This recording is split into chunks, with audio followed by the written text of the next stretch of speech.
afternoon, members of the media and facilitators who are here. This is the official press conference of the 2024 Liftoberfest happening on October 19 here at the Garage Fitness Compound. So I'm your host, Paul Palo of Reboot TV and Southern Sports Digest, also part of the organizing committee.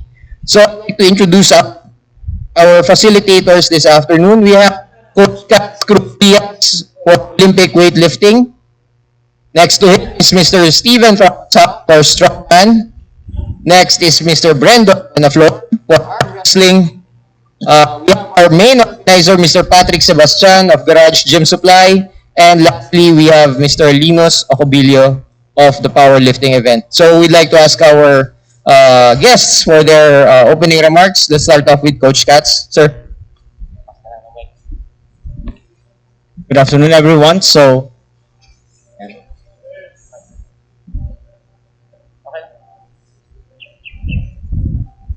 the purpose is I personally want to showcase the weightlifting also here in Davao kasi medyo matagal na rin ako sa Davao. So good thing is partner ako with the Garage and we want to showcase weightlifting also para at least mainganyo natin yung mga young athletes natin, especially yung mga marami kasi akong mga nakikita ng mga out of school youth na mga bata. So yun yung parang tina-target ko rin na hopefully with this event makita ng mga young ones natin and even yung mga parents na yung weightlifting is hindi naman siya yung parang sabihin natin na baba ng height ng bata, no? So, ito lang talaga yung parang height namin nung una. Pero yung mga next generation namin, matatangkad po sa amin. So, hindi po nakakababa ng height ng weightlifting. And at the same time, it helps the young ones, or especially yung mga bata natin na maging healthy and strong sa katawan nila. So, sa mga na-train ko ng mga bata, so hindi sila madaling magkasakit. And at the same time, marami pong mga athletes na parang yung mga sports na yung strength training nila is more on sa weightlifting. So, mas maganda po talaga na may mga weight training po yung mga athletes natin. So, Mr. Steven Thomas for Strongman. Hello, first of all, I want to thank Garage Gym Supply for organizing this event. This is the first in the Philippines to or I don't know, if I'm not sure, pero parang 4 kinds of strength sport within one event or basta sa isang event in a day. So kakaiba to. So same as Coach CATTZ said na ang goal nito is para makita din ng mga next generation grassroots magiging open sila about weightlifting or any sport, not just the mainstream na yung always sinusuportahan dito sa Philippines. Kasi maraming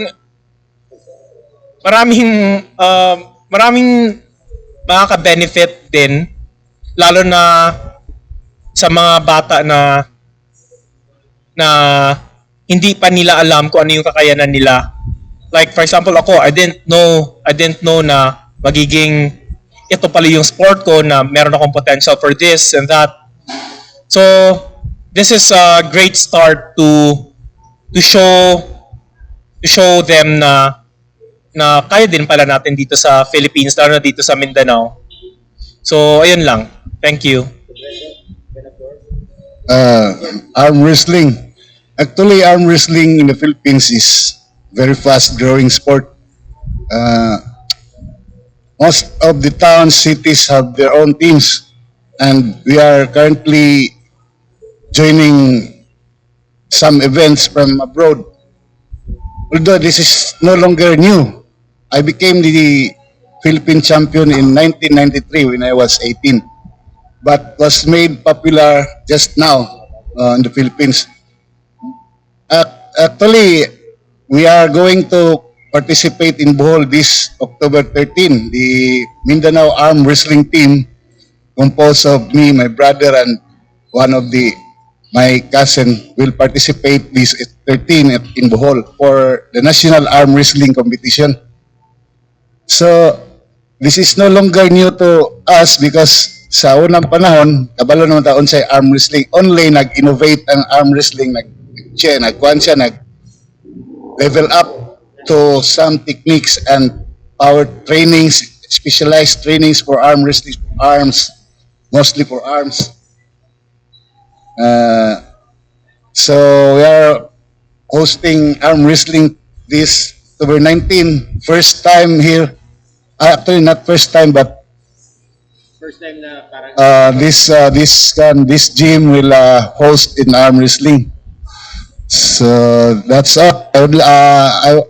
I hope this would be a successful one. Sir Patrick, Sebastian, organization. Ako muna si Sir Linus. Hello guys, so I'm Linus. So for powerlifting, if you've been to the gym, actually you're already powerlifting in some form, because powerlifting is basically just the squat, bench, and the deadlift. So the sport is mainly just doing your heaviest. So it's really open for anyone, any age. We have like, meron kaming mga 13 years old, 15, 16, and even as old as like 40, 50, 60, 70. It doesn't matter. So everyone can actually join. And even, and what our goal is here today. So to be able to open for novices, like complete novices, new to the sport, and that's what we want to introduce. Since ever since the pandemic, actually, powerlifting has grown exponentially yearly. Like in 2022, we saw our national, there were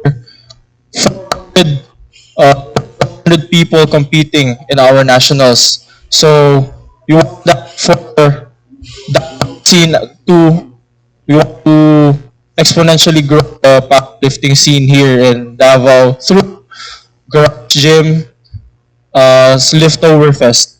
So thank you. Sir Patrick. Hi, I'm Patrick Sebastian from Garage Fitness Compound. First of all, gusto ko magpasalamat sa mga facilitators, and talagang handpicked namin sila nilapitan because of their experience for their sport. And lahat naman sila nakapag-compete na before, lahat sila nakapag-coach na before, and nakapag-facilitate of their own events for each sport. So for the Liftoberfest naman, gaganapin ito here, right inside the Garage Fitness Compound. It would be on October 19 for the purpose of promoting each strength sport that we have just mentioned. Para makita naman ng one sport to the other na ito pala yung ginagawa ng, or ito palang kayang gawin ng isang strength athlete. No? So we have Olympic weightlifting that requires skill and technique, powerlifting that requires technique and power, strongman that needs power and brute strength. For arm wrestling, we have brute strength and skill. So they are connected to each other in terms of strength. So kaya namin naisipan din na gawin ito sa isang araw lang na tinatawag na Liftoberfest. So everybody can, visit to not only to join but also you can spectate. It would be a whole day event. Thank you. We'd like to open the floor for questions from our friends from the media. We have Chito Malabanan of Edge, John Develos of Live 1 TV, and Carlos Valero of Kadangpan Digital. So, any questions, guys, regarding Liftoberfest? Let's say, for the question to Mr. Patrick Sebastian, I don't know, bakit kayo ng website araw? Pwede mo gawin mo Saturday, bakit po kayo ng Nung naisipan namin gawin ng 2 days, like Saturday and Sunday, so one sport at a time. Umaga, hapon, then Sunday, umaga, hapon na naman because there's 4 sports.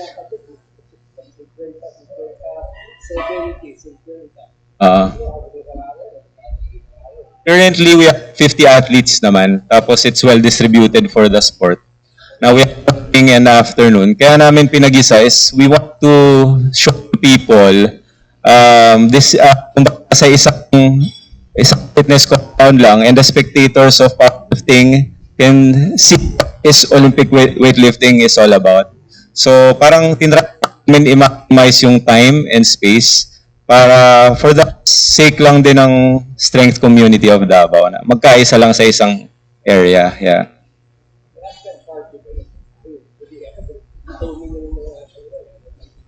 Yeah. So, yeah. So,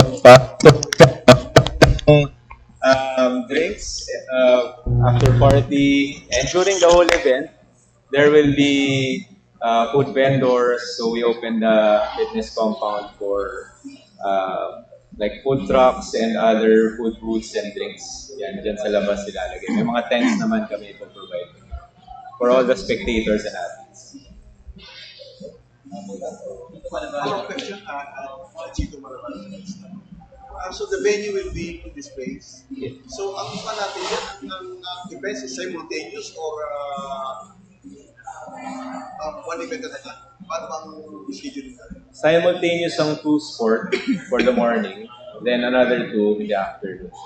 So in the morning, meron tayong elimination and finals. So paano ang spacing natin? Sa morning, we'll have Olympic weightlifting inside. Tapos itong nandito tayo ngayon, sir, dito yung magiging Strongman area.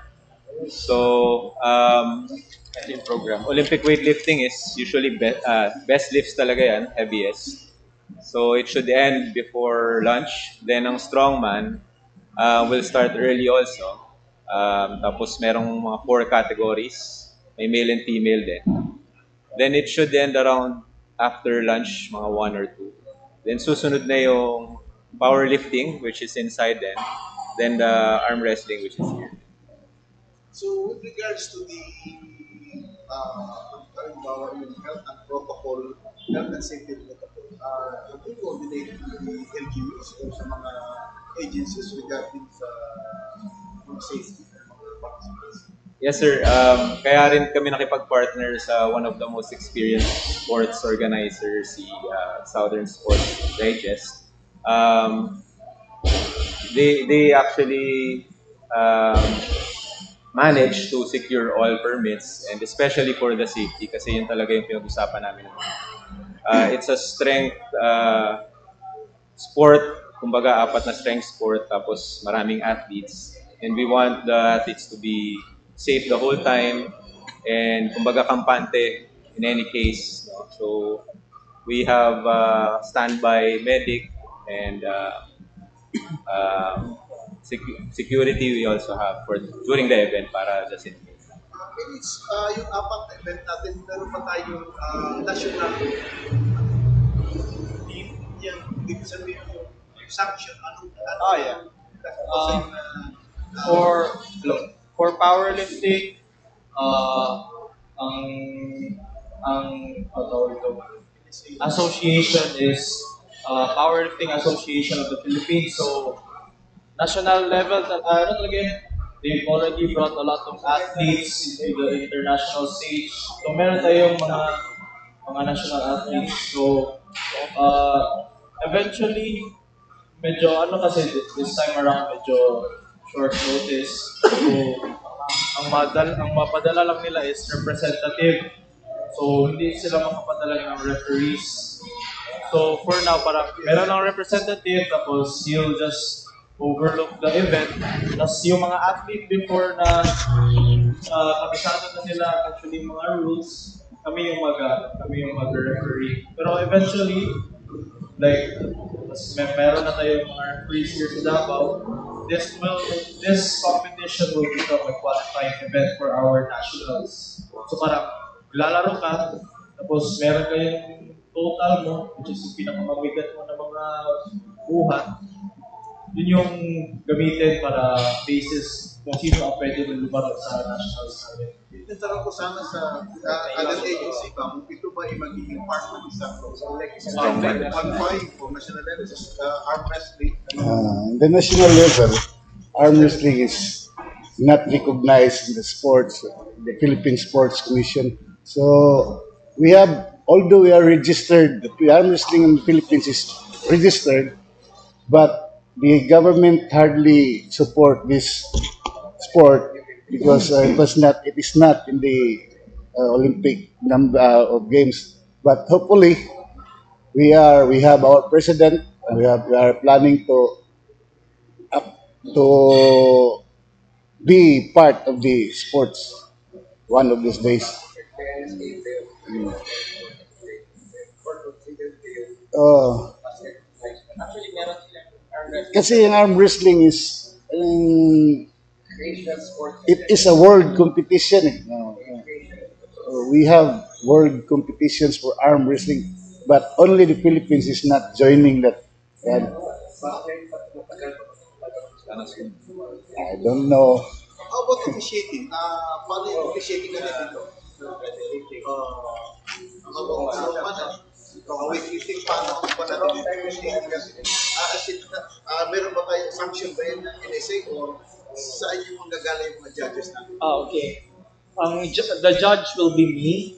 So the event is under SFP, Strongman Federation of the Philippines, which is, yan yung, kumbaga, that's the founder of Strongman here in the Philippines, dito sa Philippines, which was founded in 2016. So, if ever kung sino yung mag-champion in each weight classes, sila yung magpo-qualify for nationals sa Manila. Yeah. So, same pa rin sa kay Sir Brendon na hindi siya nire-recognize dito sa Philippines as a sport like basketball or ano. Parang may sarili siyang federation.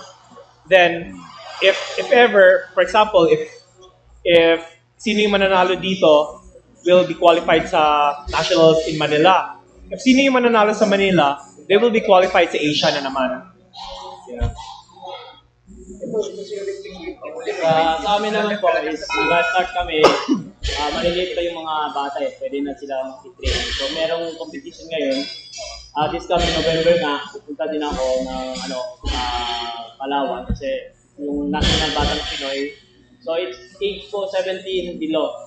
So natanggal lang nila yung 11 hanggang bababa kasi dahil nga may other competition sila sa Palawan na same date. And then, hindi daw pwede yung mga bata at day na November kasi may mga classes pa. So, yes po. Actually, marami na pong mga nag-start ng age 8 years old, 9 years old, meron na po yan. Pero, yun nga, yung ano naman nila is development is through trainings naman eh. Hindi naman biglaan naman papalit natin ng mabigat ng mga bata. So, dahan-dahan naman yung progression nila. So, sa ano naman po is isa ako sa mga mag-judge dito kasi yun nga sa Davao, kulang na kulang yung mga weightlifters dito. So, that's why I'm promoting weightlifting din sa Davao. Kung sa Sambuanga, ang dami ng mga coaches and even mga judge. Kasi parang ando na silang lahat eh. So, ang goal ko naman dito is para ma-promote nga yung weightlifting and through garage gym. So para makita ng mga young ones natin na pwede din sila mag-train dito. So at the same time, so yung ibang gym kasi, to be honest, ang lalaki ng mga gusto nilang ipabayad, no? Pero with the garage gym, so parang pangmasa siya. So that's why nakita ko yung big opportunity din na parang iengganyo yung mga bata na kahit nandyan sa mga pwede sila mag-train dito. Kasi yung mga mag-join dito, actually nag-join na sila sa national competition. So, yung mga mag-join sa Liftoberfest natin, so from Jensen, marami na silang kanya-kanyang team. So that's why I'm promoting other cities din. So ako nag-seminar sa kanila para at least yung isang city na yung magkaroon ng isang coach and then siya na rin yung mag-train. So, ang question ko sa weightlifting, Yes. ilang participants na expected natin ilang division? So, yung nag-register po as of this week, meron daw 10. Pero may nakausap pa ako na school. Sabi nila, mag-join sila, 9 sila na athletes. Ilang categories tayo? Actually, ang ginawa namin ni Sir Pat is 4 categories per So, 4 sa babae, 4 sa lalaki. Pa yan, clean and jerk, tsaka... Snatch and clean and jerk po. Parang siya. So yung category naman ng base namin is sa Olympic na category.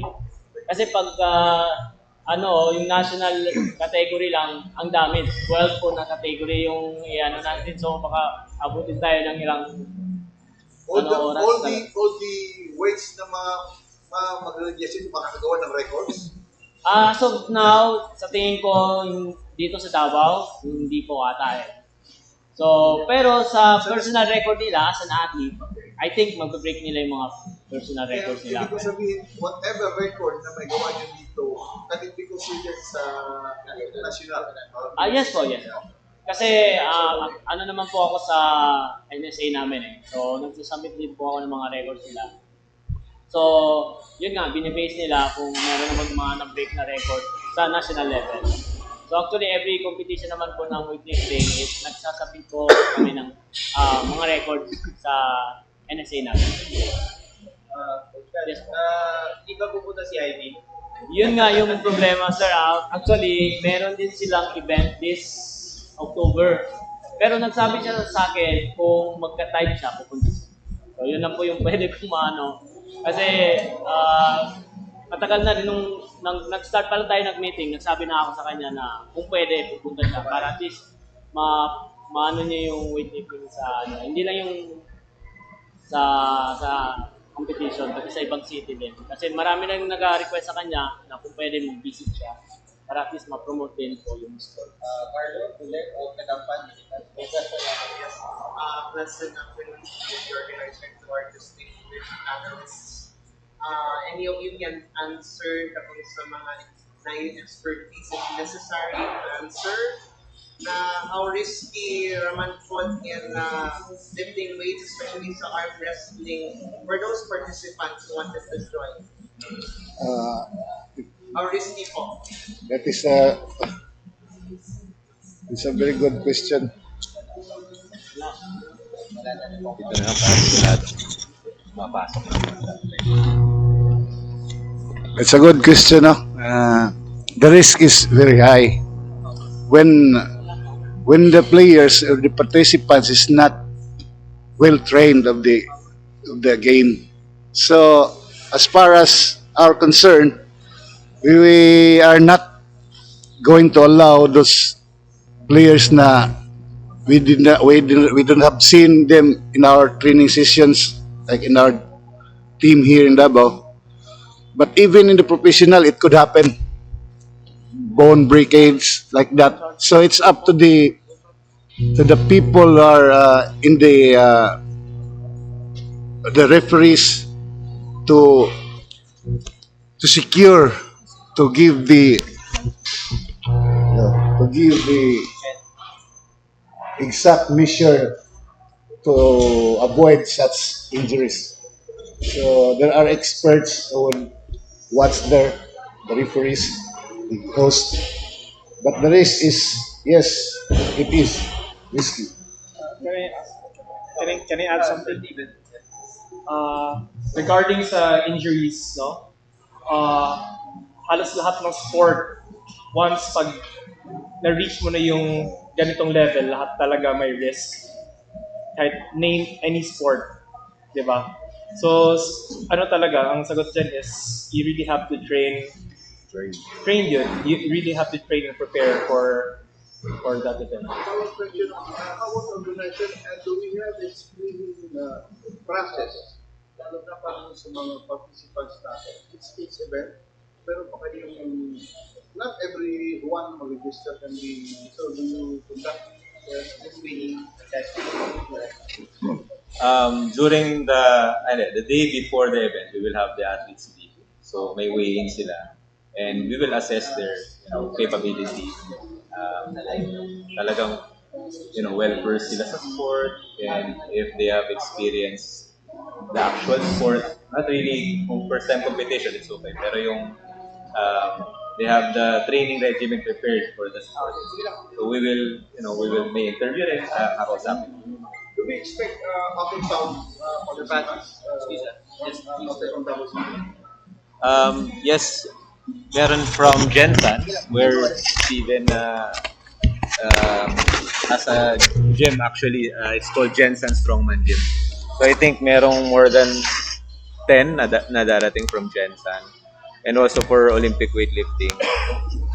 Some also in Davao del Sur area and Davao del Norte, may mga iilan na nakapag-register na for different sports, also in powerlifting. How about the view, open to sa public, no? Yes, open to public naman. Paano natutunan ng public? Meron ba kayong mga security areas? Yes. For example, dito sa Strongman, you can see the grass area. Dito yung magiging ano nila, parang competition grounds. So we will have caution tape around it para yung spectators can just walk around the competition ground. Makapasok din sa Sa loob. gym din doon. Meron ding parang lifting area where the judges and the athletes will be separated from the spectators. I check. Wala. May tanong lang kay Steven. What particular events mo sa Strongman gagawin? Yeah. Speak really. Okay, for strongman, it's yet different siya from other strength sport. Kasi for example, for powerlifting, alam mo na yung i-expect mo eh. Squat, bench, deadlift. For arm wrestling, it's arm wrestling. For weightlifting, it's clean and jerk, di ba? Sa strongman, depende yan sa organizer. Pwede siya ngayong event, ito yung event, next event. Sa next na event, iba na naman. Depende siya. For example, May tire lifting ba? Tire lifting or my car deadlift. My car deadlift, my deadlift, my log press, Atlas stones. Kasi strongman is a mixture of everything eh. Kung ano yung trip ng organizer, yung papagawa sa'yo. Minsan, as long as, syempre yung organizer, for example ako, hindi ako magpapagawa ng event na hindi ko kayang gawin. Yung imposible. So, syempre, yun yung sukatan ko. So, sa ngayon na event, ano siya, marami. May dynamic movements, may odd objects to carry, may log press, car deadlift, pagbubuhat sila ng sasakyan. so endurance and stamina. Endurance, stamina, strength talaga. Under the rope. Yeah, syempre, hindi ka magpapagawa ng event na what do you mean yung under the rope? Dito. Open. Yung sa Starbaser. Kasi it's part of the game eh. Rain or shine, kahit umulan pa yan, tuloy yung strongman. Yung nangyari doon, sa dagat. So, talagang na-train yung mga ano rin. Yeah. And subject to change yung events. For example, ang dami nang nag-fail. So, pwede ko mas gawing easier yung next event. Pero if feeling ko madali para sa lahat, sa next event, papahirapan ko. Yeah. Kay Sir Brendon naman. Sir, with regards to arm wrestling, yun ang napansin natin, nag-level up na yung competition. So, ano yung mga safety nets or safety precautions natin when it comes to the competitors? Like, aside from the weight class, mas strict pa ba ngayon ang mga Yes, we have certain rules during the games. So we are giving the win to the person who is in dominant position to avoid the injury of the other who is having an ego or playing even if hindi na niya kaya, pipilitin pa rin. So immediately we call that, cut that, and then give it to the winning guy, the winning position. Kasi nga, napansin namin yung sa parkour. Like, si Damien kasi yung referee judge sa natin. Si Julia is watching now sa live. Shout out si Julia. Napansin namin, may mga times na kahit na awkward yung position ng Kasi si Damian bata pa din yan. Wala siyang exact knowledge for refereeing. So that's why we are here with my brother, because we know much than them. So to avoid such injuries, bone breakage from here. So we are giving the time to the players to are cutting the game if there are situations like that, like losing position and very awkward. You have to stop, avoid Pero in fairness, okay naman yung pag-appreciate nila Damien. Actually, that's okay because ang mga player naman kasi nila is matagal na rin nilang mga kasama sa sa trainings. Hindi talaga pwedeng maglaro. Even in my kwan, di ko i-allow na maglaro yung mga baguhan lang. Di ko sila bibigyan ng kwan na makalaban ng mga naglalaro na talaga. Kasi possibly mababalian talaga yung mga yon. And I know them all because I am let's say I am they look after me. Yan lang. Ito lang, nagtuwa kami sa panahon yun. Paano, yung 1991. Oh, in my time, Ano yung style mo? it was just I'm just passing where the competition was made. Dumaan na ako kasi naman, hindi naman natin alam yung arm wrestling. Nakita nila ako, malaki. Raw power talaga, no technique. But this time, as the sports grow, leveling up the techniques, we have top rolls, we have deep hook, we have like that, things like that. My time, purely side pressure. So, that's why, wala pa. Yung slip, natawagan nyo ng foul doon sa nag-slip. Ngayon, pag nag-slip, tie them up both, then continue. Yes, they have also weight categories from before, like light, heavy, and I participated at the heavyweight division in Japan. Sa international competition, gaano ka laki? Gaano ka bigat yung Pinoy? This time, Panahon muna. last time, in our time, we have a Filipino who won second in the world. Ano yung timbang na? Sa PWD category siya eh. Siya lang yung nanalo sa amin sa Japan. That was WAL 1993 World Arm Wrestling Competition from Cebu. But sa mga sa amin naman, hindi naman kami masyadong malayo ng kuan. Pero since yun nga, yung Philippines walang support. No support talaga. Actually, nung magkaroon nga ng Philippine team for that, it was raised that we will be receiving salary and then stipend wala. Yun kasi yung kulang eh. This is a sport. Ito kasi sport nito sa arm wrestling. Very popular to sa other countries. Sabi pa nila, there is no other sport to determine the man's strength other than arm wrestling. Sabi ng yun daw ang pinaka-laro ng mga lalaki. Kayabangan eh. Pero avoid. Pwede ba uminom na muna bago? Hindi naman bawal. There is no one, pero as much as possible, you don't have to drink when you play. Okay? You won't feel pain kasi when you are having the influence of.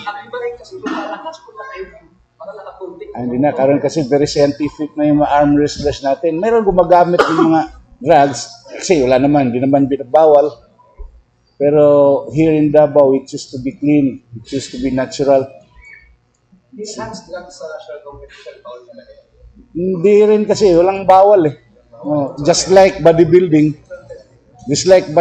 you are free to use steroids. It's your own decision.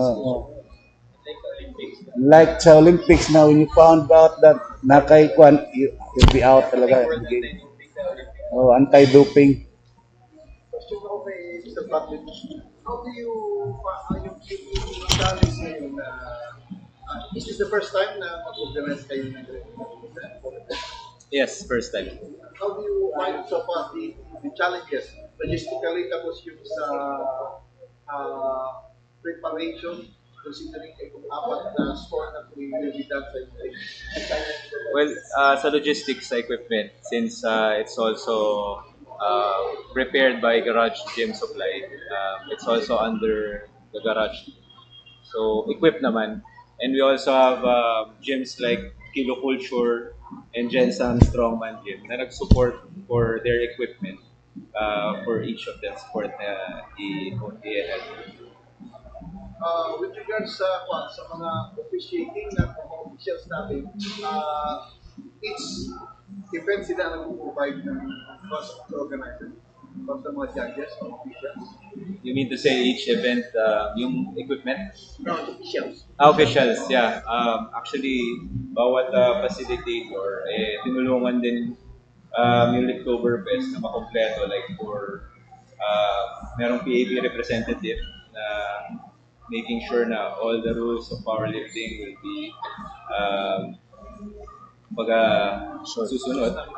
And sa Strongman, nandyan si Steven, which is siya yung nag-facilitate, nag-compete na rin siya for Strongman Philippines, and kumbaga very much experience, even pa Olympic weightlifting and sa arm wrestling. Kumbaga, sila na magpa-facilitate. Some of them will also judge. But complete din tayo when it comes to, yung backup crew na mag-reload, magsa-spot. Kasi, especially with powerlifting, I think nandun yung mga heaviest lifts na kailangan gawin. So, LENUS has a team of spotters and loaders na mag-guide sa bawat act. All men ba kayo ito? Meron mga female na participants? Sa powerlifting. All mga event natin. May female din for Olympic, Strongman, and powerlifting meron. Yeah. Naman ang arm wrestling pero dili pa ta nagkuan. Event ka to, Wala pa naka-register na. Parang it's a man's sport nga. Konti lang kasi yung babae pa eh. Sa arm wrestling. We have a question from Adam Brothers. Natanong ito ang is this event open to I mean, di siya exclusive for the city only, open to everyone, and then if it's open, how many participants you expect, and how do you expect the perception of the participants? This is the first time I think for categories of this event. Yes, open siya to all. Pero since first siya, parang more on Mindanao athletes ang nakapag-register. Kasi accessible within Davao. How much max na kaya nila accommodate? Currently we have 50. We're aiming for hopefully umabot ng 100. Yeah, para for the four. Para mapasok lang rin namin sa schedule ng events during the day. Tapos of the moment, may 50 na tayo. Yes, sir. 50, so kaya yan, 90. So 90 to you have 10 days. Yes, actually up until the end of October, on the day itself, we will be accepting registrants. Pero we advise na siguro the last day could be the athletes briefing, which is October 18, sa gabi nun, para makita nila kung ano yung gagawin talaga nila during the day. Do you have any prizes for this? Yes, sir. For every winner or podium finisher, we will have ranging from 5,000 to 10,000 worth of prizes from sponsors. So it will be in product, not In products lahat. for the partners. Well, first of all, yung box fit, which is yung official apparel for the event, and Garage Gym Supply. Then we have other brands like San Miguel and Coca-Cola that will be supporting products. And actually, more of it is galing sa SSD. They're the ones who invited the sponsors. Among the highlights, apart from the event itself, yung mga inaabangan nyo, ano yung competition itself, ano po yung mga other highlights na pwede natin ma-share sa mga spectators, of course. Aside from the sport mismo, the exciting event for each sport, we will have, again, meron tayo dito mga food booths, meron ding mga sampling from the sponsors, and prizes, of course. There will be raffle and giveaways. Don't you have thinking about, I don't know if you're promoting violence Yan sa social media, very trending yung slapping art. Slapping yung condition. Don't you think of including it next time na may ibang events? Baka idagdag sa Liftoberfest. Kailangan ng insurance. It's part of the market. Expensive kayo na player, ano? Well, nakikita nga Contract. natin sa social media siya, pero hindi namin alam paano i-train talaga yun. Naka-contract ang mga prices, ano? Dali kami ng team, ikaw na naka-price ka, ikaw winner list. Practicing talaga Yes. Heavy lifting, strength training. Damaging na siya, kwan. Meron pa naman ibang sport like for functional fitness and other sport na may lifting din. Pero kami ngayong Liftoberfest, we focus muna on the heavy lifts lang, explosive and burst of exercises. So these 4 people here first are the organizers of each event. Sila po yung mga parang manager ng each event. Tama ba? Tama. So ano po yung years of powerlifting? Pero sino po yung mga considered natin ng mga expected na pupunta yung mga top mga lifter talaga na expected natin na will rule the name of your group? Well, from what I know, meron tayo si Fernando. He already competed siguro, I don't know if arbitrary lang yung numbers para sa inyo, pero currently it's like what, 200 kilos, benching 140 kilos, tapos deadlifting 265 kilos, that around the body weight of 70 lang. So, or 585 pounds, if pounds mas visualize ko.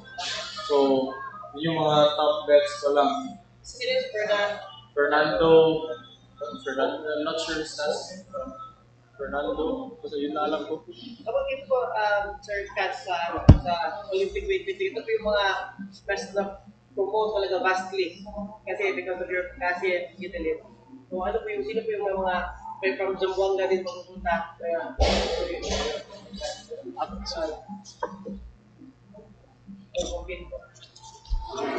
Actually, sa Sambuanga kasi, pag October, meron silang weightlifting competition. So, every year po yan. So, yun nga, parang na-timing talaga na nagsabay. Kasi kung hindi, pwede namin sila invite for this competition. So, parang every year na kasi yung parang tradition na doon sa Sambuanga. So, hopefully, by next year, no, kung wala rin, kasi ano na rin ako na para gawin siyang ano naman, even na hindi October or something, ibang months naman. Para at least makakompete yung mga taga-Sambuanga. but you're expecting na marami ang pa-participate doon sa Olympic weightlifting. Kasi popular to. Yes po. Actually, ako kasi mostly nag-seminar ako sa mga ibang cities dito.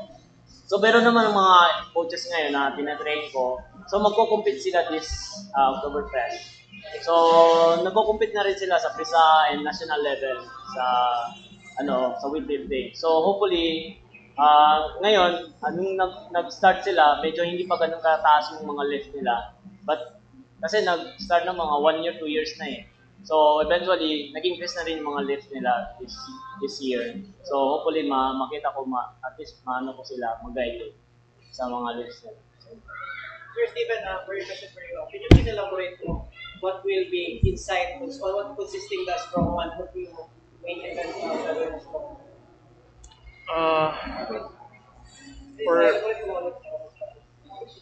I-check ko lang Pero si Sir Steven, baka muna na kung pupuwasan na pag nagulang mo yung laon, pwede mo siya gito kumulay. Ibutan mo yung kampay. Or ang tinlog niya ba? Kaya atik kami. Baby face. Kaya baby face kayo lang para makahalit na rin. Sinusulit ba? Sinusulit ba nila? Magdamag din ako nagiglamo. First natin is add objects to platform. So, First time ako doon eh. ano siya? Sample. Ano siya? Add objects to platform is ano siya? Any object? Any objects, pwedeng sako, bato, ligid. Ilahang idagan ang item, ipatong nila sa platform, kana ka platform. So ano siya? Fastest time ang mudaog. That's the first event. Ang second event is heavy yokes and heavy farmers walk. Ang heavy yokes is kana wala ka gabaligyang taho. O patong dire, then ilakaw nimo siya. Then pag human, alsahon nimo tong farmers walk, like nag-grocery ka, then daga na pod. So fastest time gihapon. Then we have the natay log press. Similar gihapon siya sa weightlifting. Pero gitawag siya nga log press kay tungod imuhang alsahon wala siya log. Ano? Pero wala siya troso. So instead of just a bar, ang gamiton is katong log press ang tawag. Pero originally sa old school nga strongman ang gamit nila is log jud, kahoy jud. Oh, and we also have stone atlas stone to platforms kanang mga bilog na mga bato. Then naapod tay car deadlift or deadlift ladder, so different kinds of deadlift. So butang nato sa powerlifting na may deadlift. Pero sa mua is naatay frame deadlift, axle deadlift kanang wala siya ligid sa kalesa. Yan napoy frame deadlift, napo tay car deadlift. So naay upat ka klase nga deadlift, alsahon nimo na siya tanan, fastest time wins. So sa car deadlift, Sir Steven, sa car SUV o sedan? Unsa tong car? Pick up. Sir, ano ba? Since nag-ganyan na event, meron ba tayo ginatawag na filter niya na may kailangan, guys ko yung timbang ng isang tao. Kung pwede ikaw versus si Carlo. Hindi, may weight class tayo. We have 6 weight classes sa strongman. So naatay open weight division, which is 105 kilos pataas, maski pag 200 kilos na ka. Then next weight class is 105 kilos, 90 kilos and below. Then ang lightest is 80 kilos and below. Kumbaga sa boxing, ang 80 kilos, mauna siya ang featherweight. And then sa babae, natay 65 kilos and below and 65 kilos and above. So, hindi ka accommodate kung gano'n dito? Kaya kayo. Oo, kaya kayo. Okay. So, sa arm wrestling na lang, ako na lang magkakaroon ng first grade. Go ahead, lagay ko lang. Ha? Thank you. Ikaw, sir, since international na yung experience niyo, dito po ba sa Davao City? Because ang mga sports dito na gina-support talaga is basketball, yung mga football, wala kaming kilala halos dito ng mga arm wrestlers. So, meron kayong mga name na few na mga recognize na arm wrestler pala siya. Sasali sa ano yan. Sasali din dito sa ano natin. Lahat kasi mga baguhan. Pero we have arm wrestlers na nag-compete na sa other nations. I'm one of them. Pero dito sa Davao, wala pang player na nagka-compete dun sa labas. This is the first time po yun. Ano yung aftercare ba? After program natin na. This time, introduce natin ngayon. Actually, ano naman po talaga. Okay? Pero paano nyo siya i-take to ma-propagate? Through pag-jump start ng event niyo na Liftober. Hindi na, pag meron pa ba kasunod after? Develop pa tayo. Actually, meron nangyayari before this. May 3 Saturdays na bar tour ng arm wrestling. So, yun, maraming baguhan doon. Pwedeng sumali kahit sino. Yun yung ni-referee yung yan. Meron pa yung last Saturday, which is this Saturday, sa Rehab. So, that's the last one. It's our pre-event for arm wrestling before we get to the main event of October 9. Now, after this, probably a different kind of event naman for Garage Fitness Compound, but it's yet to be, discussed and announced. Pero yes, it's a sport event. So, any more questions? Carlo, I have the liberty for the last one actually. I just want to ask the organizer, any of you, what is the common grounds for disqualification na imong attempted in case na isa ka participant nga it is beyond the rules na ina-implement for this event po? Start natin with powerlifting. So usually, grounds for disqualification sa powerlifting is being indecent on the platform, so tossing, magmura, bawal na. Tapos, Dumping the bar on the squats, bawal yan siya because you're not only just endangering yourself, you're also endangering the spotters and loaders. So trust the spotter and loaders yung talaga. Whenever you fail, when it comes to injuries, powerlifting is also one of the lowest injury rates when it comes to competing. Kailangan nyo yung mag-safety sa mga lift. So, yung usual grounds for like disqualification. Attire for now, we're not strict with the attire yet since, novice, most people buying official, approved equipment is expensive. So for now, ang specs lang is like within the rule book, okay lang. So no disqualification yet for like buying, using a belt na approved, so that's fine. Then a Shopee belt, that's fine. Attire, yung mga singlet, makita mo yung mga wrestling singlet, hindi mo na yun kailangan sa most likely or something like that. So nothing, we're not requiring any special athletes. Sa arm wrestling naman, i-disqualify ko kung I found out that the participant is intoxicated with uh, anything na makaubog.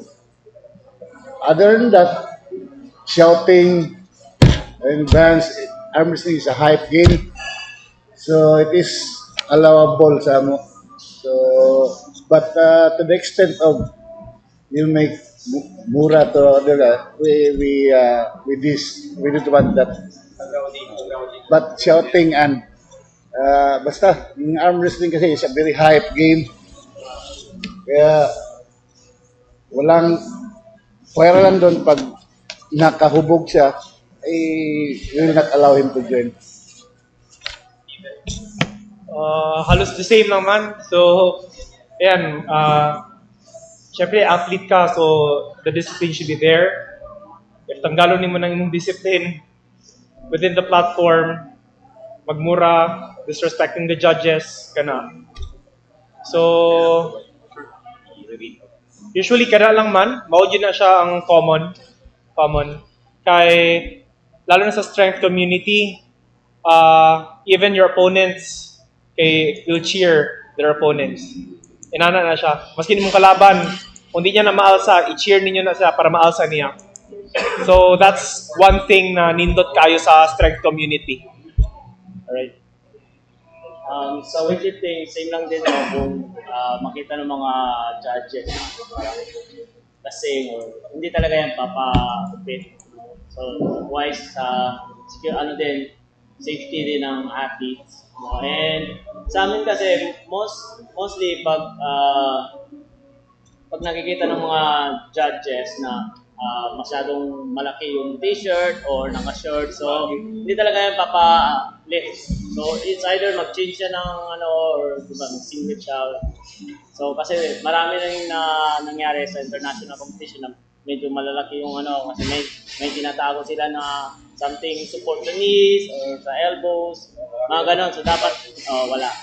So pwede lang is yung sa wrist and knee pads. So yun na yung parang kasi dati pati sa elbows meron eh. Kaya yung mga iba nagsusot ng medyo mahaba, yung malalaki para hindi makita eh. So yun. Ngayon bawal na siya. So hindi na siya sa mga international competition and even national. So pag may makita kami na medyo malalaki yung mga t-shirts or mga pants, actually wala nang pants eh, cycling lahat para makita talaga na wala kang tinatago na pang pa-enhance ng lift. Bago lang po Coach CATTZ.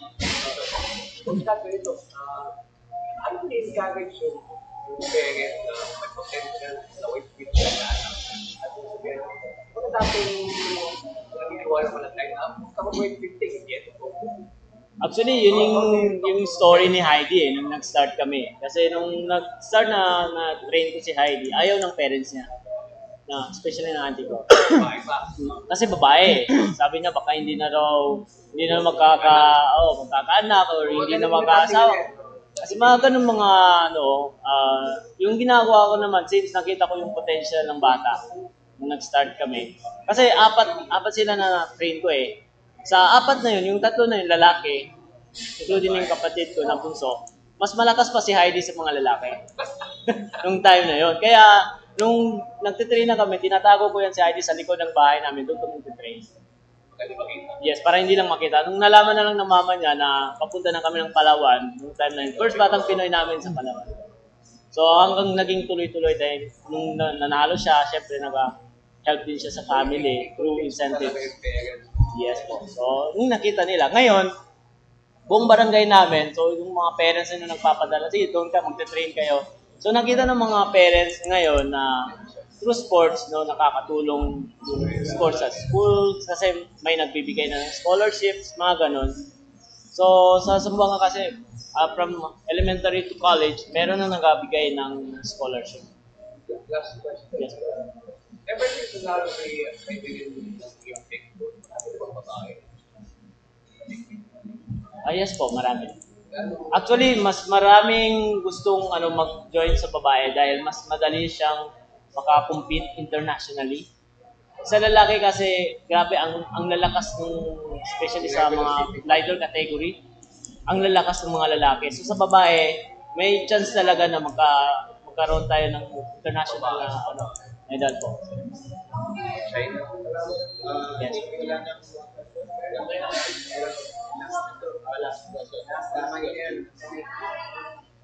To the organizer or to any of you who answer this question, which is quite controversial or just up to you if you get an answer.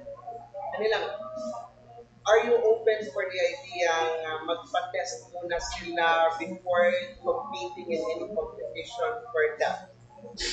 Can I answer? First of all, like for example, sa strongman or sa arm wrestling or sa strongman, maskin ang mga top federation sa gawas, dili sila nag-require of testing because it's allowed. So it's not going to be cheating as long as mudula ka sa untested na federation.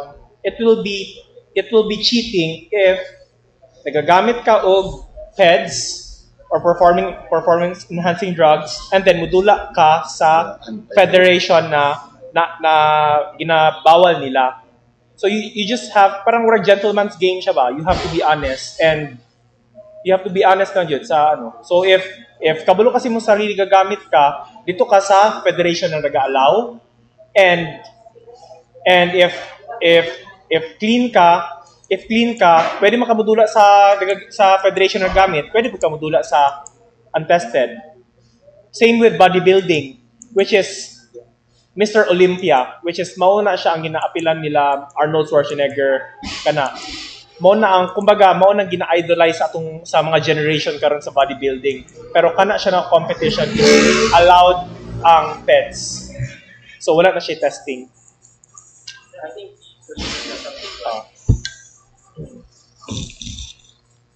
so for us naman sa powerlifting, PAP is actually under the International Powerlifting Federation, which is the WADA. Parang sa appeal sa WADA, so they will test you in and out of the competition before, during, after, or even at your house. Asa man or sa gym mo, they will test you. Ang ano lang yan is, not everyone gets tested. It is also expensive ang WADA na test for 20K or 30K ang test. That's for international competitors. Actually, kahit local gina-test. Usually talaga, pero isa kasi ang registration fee natin yan, meron talaga ang big fee. It's a full of money to pay for like 1 or 2 people to get tested. Yung mga suspect lang doon, wala mga tao. Pero hindi talaga lahat is expensive. Pero anytime, pwede ka ma-test. Can I also? Talaga siya. Can I also? Also, also sa powerlifting. Dito sa Philippines, we have 2 federations, di ba? We have PAP and we have PHPL. So, ang athlete a powerlifter has a choice if If nagagamit sila og PEDS, they can join PHPL. If they're clean, dito sila sa PAP. So ano lang na siya. Kung nagagamit ka, then mo appeal yun ka sa PAP, that's cheating. Pero if you join the PHPL, it's not cheating because it's allowed. Ano siya. In the arm wrestling, it's different because the participant who is using is always welcome, whether the tournament is clean. Wala yung nagsabi ng clean or jacked. All can join. Open, young and old. So,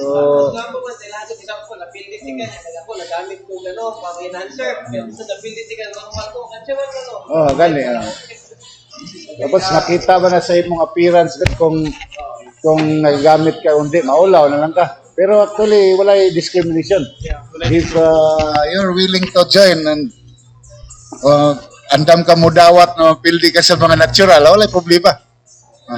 Okay, at this point in time, naubusan na kami ng mga tanong, so we'll just ask our facilitators and Sir Patrick for their parting shots. Invite them again sa October 19, guys. Sir CATTZ?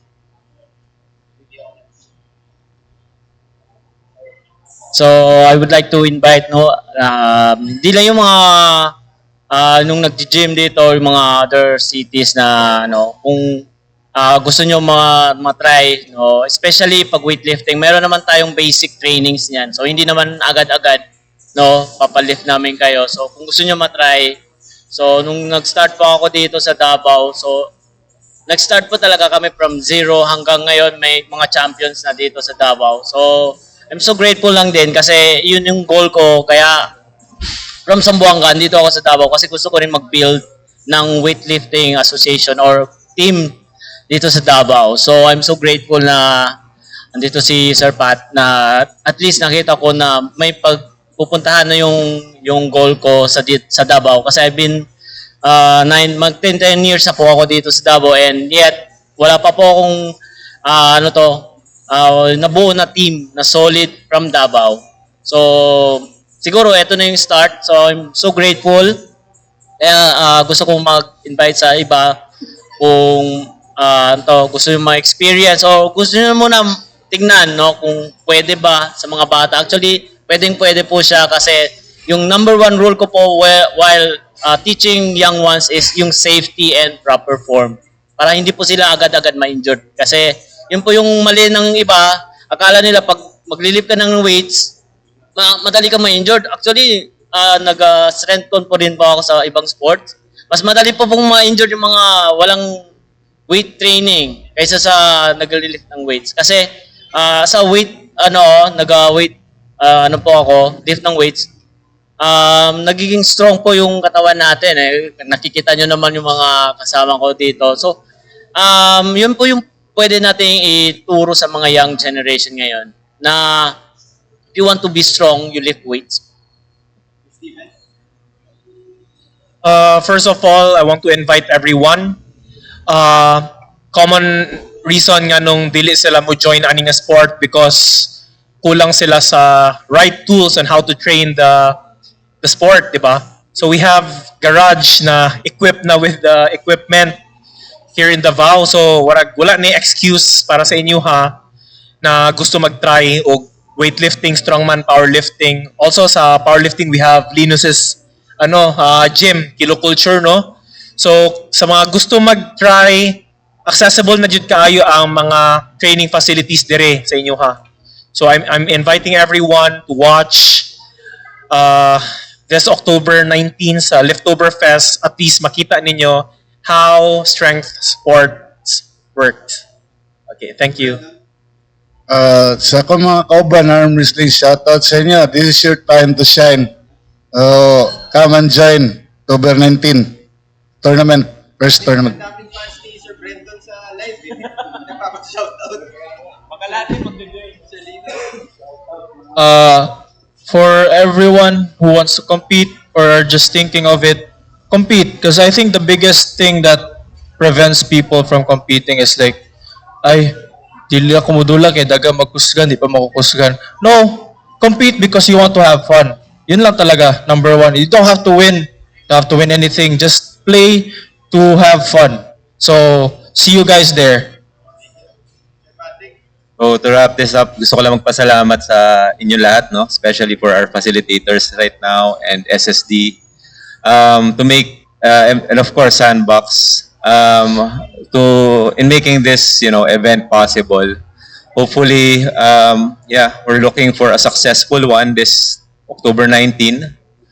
Liftoberfest will gather 4 sports, and we'll be promoting these sports, and at the same time gathering the strength community of Mindanao. So yun naman ang purpose namin dito is siyempre mapakita kung ano ang meron sa Garage Fitness Compound and Garage Gym Supply and Box Fit na magsusupport sa atin.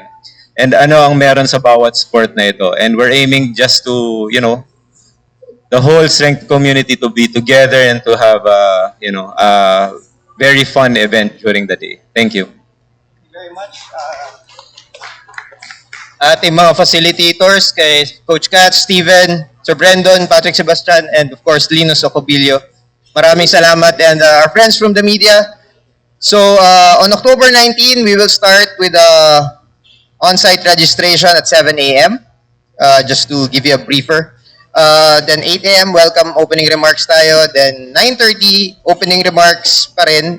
If we have guests from City Sports, I think, and City Tourism Office. Then the competition proper will start at 9 a.m. starting with Olympic weightlifting dito sa indoor section ng gym. Then we will have a 30-minute break yung to start the powerlifting.